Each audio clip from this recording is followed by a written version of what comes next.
So let's talk about energy and our energy output.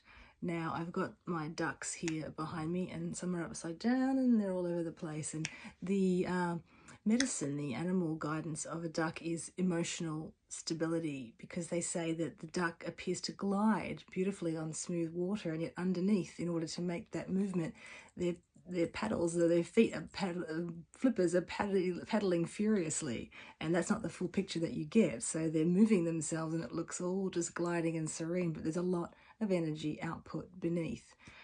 So emotional stability, you know, it's so important.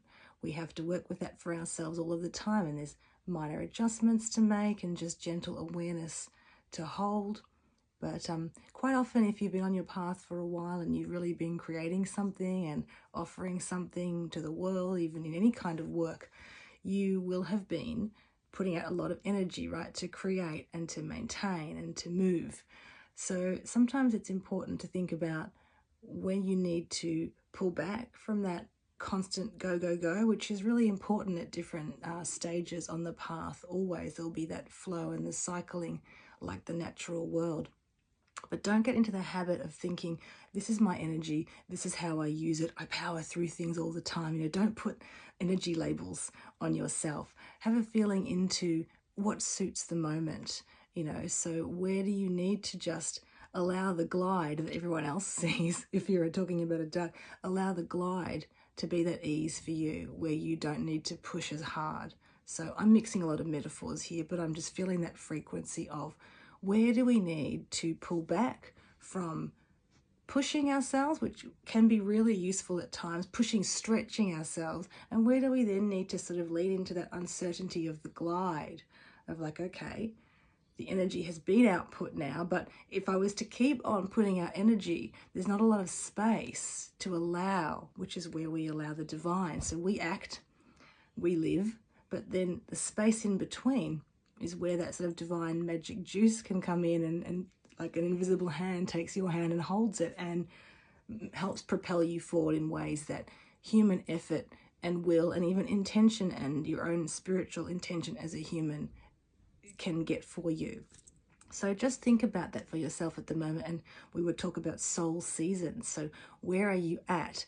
You know, are you in that period of actually what's outer reflected for you of the season?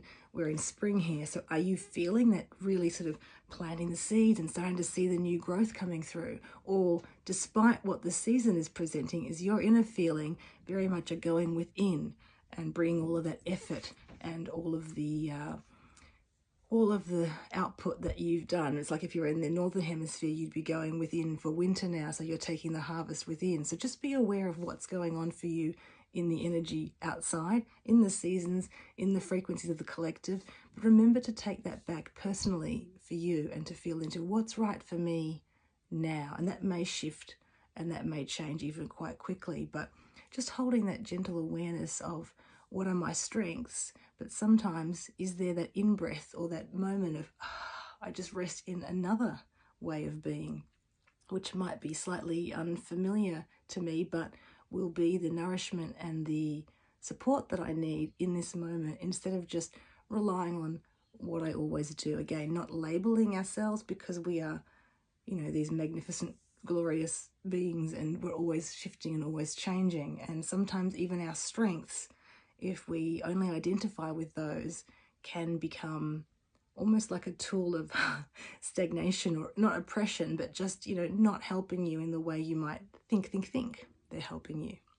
I hope that makes sense.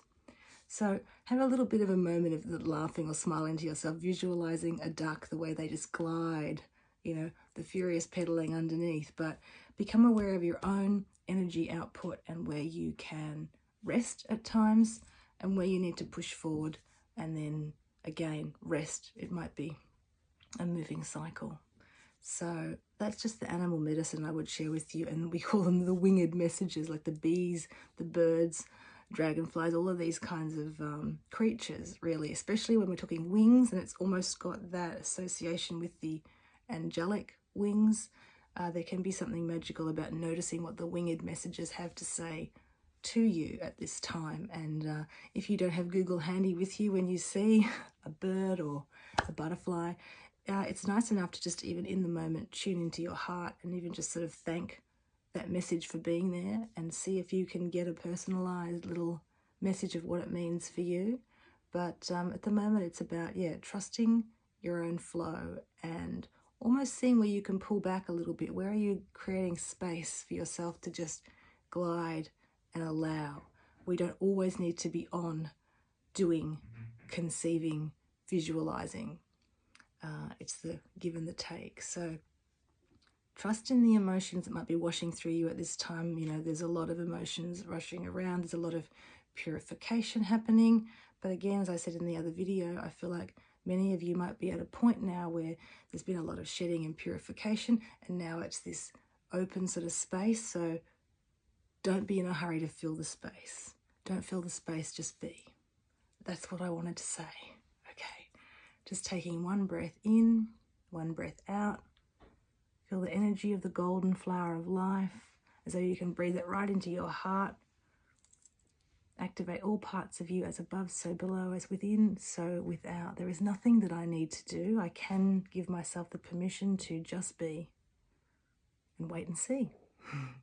Blessings.